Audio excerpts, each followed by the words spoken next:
Meu nome é Daniele Garcia, sou responsável pela Ciência Acústica e Arquitetura e esse vídeo faz parte de uma série que vai falar de acústica de ambientes corporativos.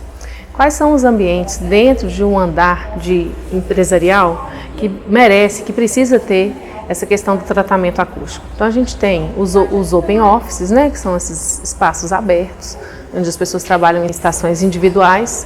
A gente tem as salas de reuniões, salas de videoconferência, salas de treinamento e os espaços de descompressão. Cada um desses espaços tem uma especificidade diferente com relação à questão da acústica. Os open offices ou open planes, por exemplo, eles têm que se preocupar muito com essa questão do ruído ambiente. Todos têm um ruído ambiente definido pela NBR 1052, que é o que pode chegar do exterior e dos equipamentos de ar-condicionado, que pode existir de ruído residual dentro do espaço.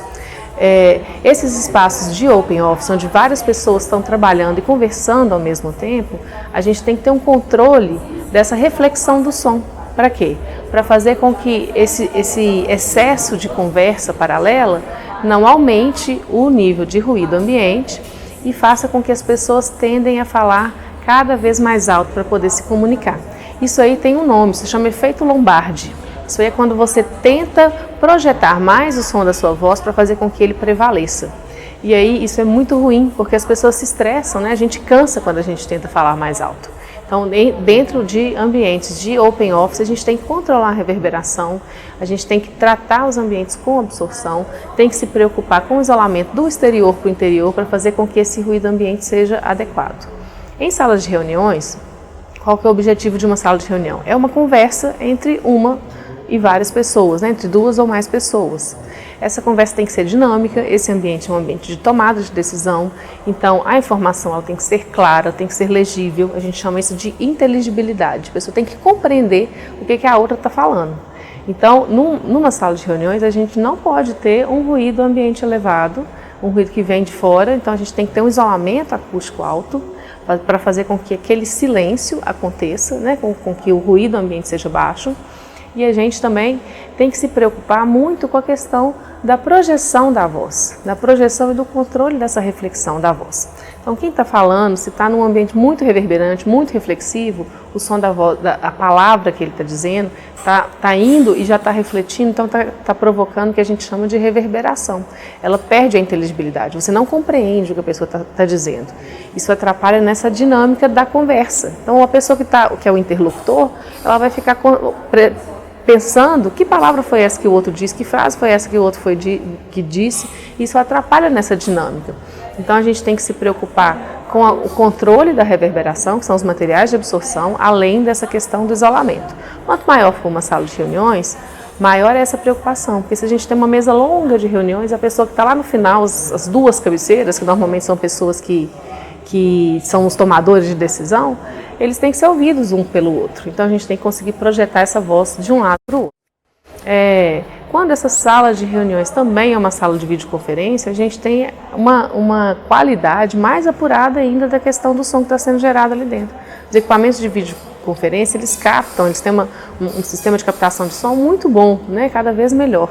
Então ele capta essa reflexão, essa reverberação que está acontecendo dentro do ambiente, e a pessoa que está lá do outro lado, né, do outro lado do mundo, ouvindo aquela conversa, ele pode não compreender. Então a dinâmica dessa reunião, ela pode ser prejudicada em função disso, né, dessa videoconferência. Então são espaços que a gente tem que se preocupar e muito com a questão da qualidade do som, do controle dos materiais que eu tenho ali dentro, da absorção desses materiais.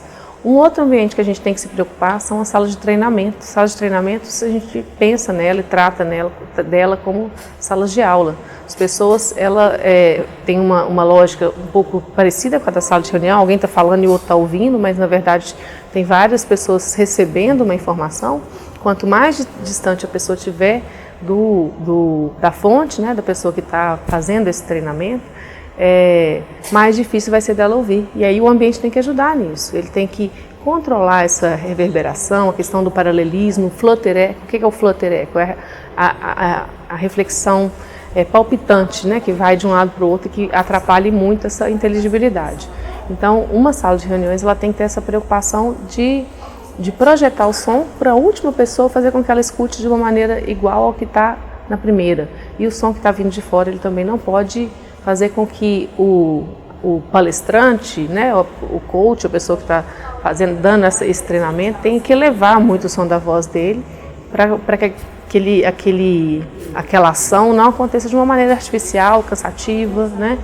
E, além disso, a gente tem os espaços de descompressão, né? Que são esses ambientes onde as pessoas elas saem daquela rotina do trabalho o tempo inteiro, maçante. Tem um momento que ela sai daquele espaço ali, ela vai relaxar, ela vai clarear as ideias dela e volta até com uma memória, né, renovada. Esses espaços são espaços onde as pessoas elas vão conversar livremente, e essa conversa livre, muitas vezes tem gargalhada, tem fala alta, isso não pode atrapalhar quem está trabalhando.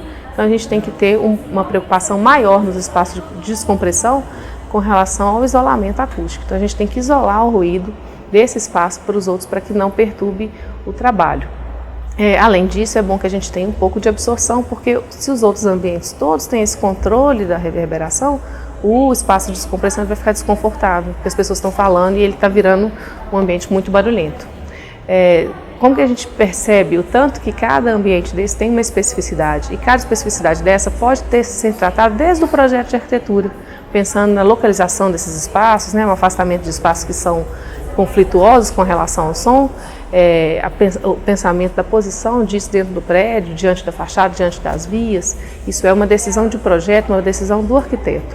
E o projetista de acústica, ele entra complementando isso, especificando os materiais mais adequados, ajustando os níveis sonoros aos níveis que são recomendados pelas normas.